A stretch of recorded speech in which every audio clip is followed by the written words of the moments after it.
د غزنی ولایت د قرهباغ ولسوالۍ سلطان محمد علي لیسي څخه سږ کال 122 تنه زده کوونکي له 12م ټولګي څخه فارغ کړل او دوی ته د فراغت سندونه ورکړل شول. په دې تړاو رابلل شوې غونډه کې د پوهنې مسؤلینو، قومي مخورو او د فارغ شوو زده کوونکو خپلوانو ګډون کړی و. د 12م ټولګي فارغو زده کوونکو له خپلو استادانو د خوښۍ اظهار وکړ چې دوی یې د علم په ګاڼه سمبال کړل.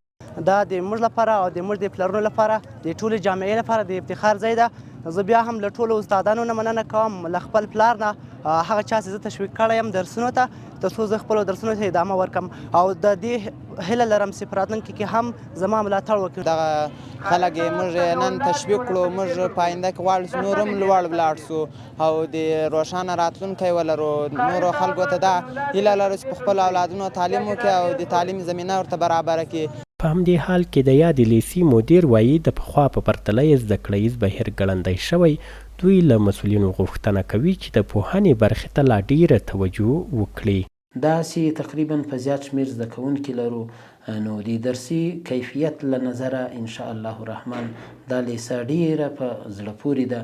د خلکو غوښتنه هم همدا وي، داسې موږ مخکې وویل سي دغه زده کوونکي دلته راځي د سیپارچي د راوړلو تقاضا لري. خود به خود له دې دا معلومیږي چې دا زده کوونکي دلته به د درسي کیفیت د درس هغه میتود، طرز و طریقه او طرز العمل به حتمي او ضروري په ښه ډول باندې قرار ولري.